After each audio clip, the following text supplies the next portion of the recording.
Merci encore de nous rejoindre sur notre chaîne Kivu School Media TV, une chaîne qui vous informe de ce qui prévoit à l'Est de la République démocratique du Congo. Ne passez pas sans vous abonner 5 secondes.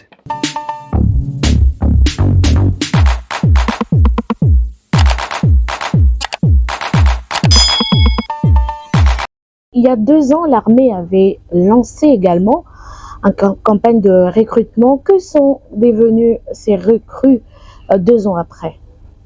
Oui, ces recrues sont là. Il y en a qui sont engagés au front, il y en a qui continuent la formation pour se spécialiser dans plusieurs domaines. Effectivement, on a créé de nouvelles unités qui sont maintenant engagées au front contre notre agresseur. Et il y en a qui continuent à s'entraîner.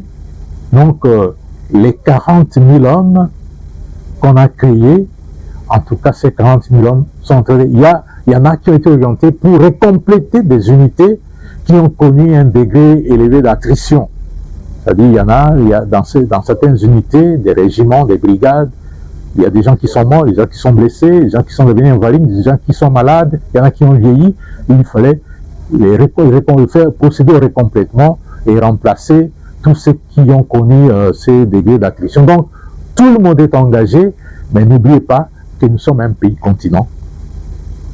Et un pays continent où il y a beaucoup de zones lacunaires qui ne sont pas couvertes par l'armée, et nous devons à tout moment, chaque année, former pour renforcer les effectifs et la qualité des militaires qui composent notre armée.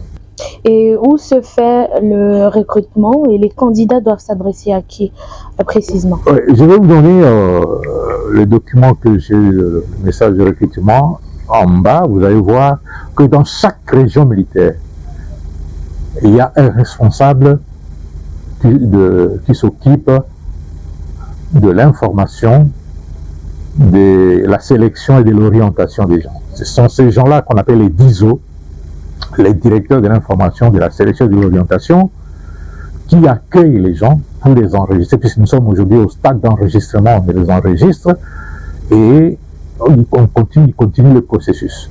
Ils sont déployés dans toutes les régions militaires, et là, il n'y a pas les régions militaires, il y a les cellules d'information, de sélection et d'orientation, les CISO, qui sont là, et les contacts que j'ai ici, c'est pour les DISO, et ils peuvent appeler les DISO, et les DISO vont les organiser. Pour ceux qui sont à Kinshasa, c'est question d'arriver ici au camp Kokolo, à la parade du camp Kokolo. Vous allez trouver les gens qui sont en permanence là-bas en train d'accueillir les candidats qui arrivent. Et parlons de ça. Quelles sont les étapes du processus de recrutement? Oui, il y a plusieurs étapes dans le processus de recrutement. Dans un premier temps, je voudrais vous dire que le recrutement, il est national, puisqu'on veut avoir une armée nationale et républicaine. Et quand on parle d'une armée nationale, c'est la représentativité de toutes les provinces. Il faudrait que toutes les provinces soient représentées. Et je voudrais m'adresser ici à ma province de la Tchapa et aussi à la province du Kasaï. Ce sont les 2 provinces qui sont sous-représentées dans l'armée. 0,2% à peu près. Imaginez chez moi, actuellement, je suis dans la province, nous sommes 3 généraux seulement, alors que dans d'autres provinces, il y en a beaucoup. Nous sommes 3 généraux. Et si on compte le nombre de colonels, il n'y en a pas beaucoup. Et la troupe, il n'y a rien pratiquement. Et dans mon territoire, il y a un major qui est là et il n'a à peu près que tout au plus 5 militaires. Donc, c'est une province qui est sous-représentée et les gens n'aiment pas entrer dans l'armée, je sais pourquoi. Il y a la province de la Tchapa et la province du Kasaï.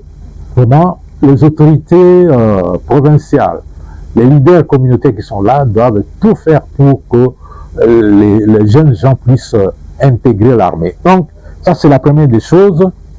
La première étape, c'est que les candidats sont orientés vers là où il y a les DISO, dans les centres, ici chez nous à Kinshasa.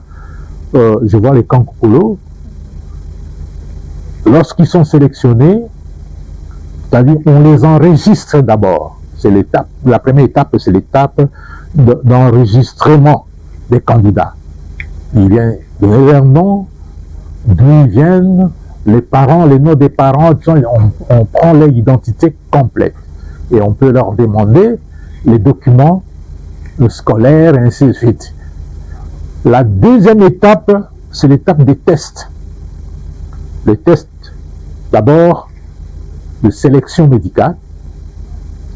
Et si vous réussissez à ces tests-là, vous passez au deuxième test, le test d'aptitude physique générale. Et dès que vous réussissez ces deux tests, vous devenez maintenant recrue. On vous sélectionne comme recrue. Et dès que vous devenez recrue, alors on prend toutes les recrues, par exemple, qui viennent de Kikwit, qui viennent du Congo central, ex-Équateur, qui sont à l'ouest ici, on les prend, ils peuvent venir à Kinshasa, dans le centre de regroupement. Le centre de regroupement, à ce moment-là, c'est Kinshasa. Et on va les orienter vers la troisième étape, c'est vers le centre d'instruction, où ils recevront la formation. Et ce qui est important aussi à dire, c'est que les gens de l'Ouest ne peuvent pas être formés à l'Ouest. Ils seront formés ailleurs. Les gens de l'Est ne peuvent pas être formés à l'Est. Ils seront formés peut-être à l'Ouest ou ailleurs. Les gens du Sud-Ouest ne peuvent pas être formés au Sud-Ouest. Ils doivent être formés soit à l'Est ou à l'Ouest. Donc, nous avons 3 zones de défense.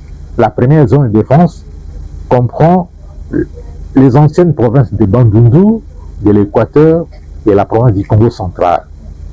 Tous ceux qui sont recrutés ici seront orientés soit vers la deuxième, les centres qui sont dans la deuxième zone de défense, et dans la deuxième zone de défense, c'est Kamina et Moura. Ou vers la troisième zone de défense, c'est les camps qui sont les centres de formation qui sont à Luama, au Maniema, soit à Lukosa, dans la province de la Chopo, à Kisangani. Et ceux qui viendront des autres provinces, des autres zones de défense, là, ils seront acheminés à Kitona ou à Kotakoli pour leur formation. Et le processus que nous avons enclenché veut que nous puissions aller étape par étape pour atteindre 60 000 hommes. Et on va commencer par remplir un centre, et puis un autre, et puis un autre jusqu'à la fin. Et comme les gens viennent de partout, on peut commencer par zone de défense, on commence par un centre. On peut commencer à Kitona, à Kitona, c'est dans la première zone de défense.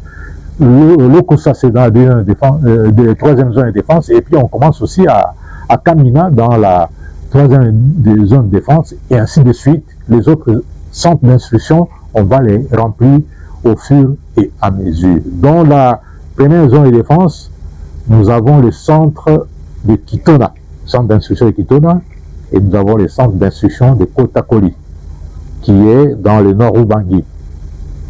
Deuxième zone de défense, nous avons deux grands centres, les centres de Kamina et les centres de Moura. Moura, c'est Alikase. Et puis, troisième zone de défense, nous avons les centres Lokosa, qui est à Kisangani, les centres Luama, qui forment plutôt les commandos, mais on peut orienter les gens à Lukandu, qui n'est pas loin de là, au Maniema. Voilà les grands centres qui seront utilisés pour la formation des militaires. Chers téléspectateurs, dans notre rubrique sécurité aujourd'hui, nous sommes en train de nous entretenir avec le porte-parole des forces armées de la République démocratique du Congo, le général-major Sylvain Ekenge, qui est en train de nous donner des détails sur le recrutement. 60 000 hommes, c'est quand même un sacré objectif que s'est fixé l'armée. Quelle stratégie avez-vous mis en place pour attirer le plus grand nombre des jeunes? La première stratégie, c'est vous. Nous avons mobilisé les médias pour attirer les jeunes.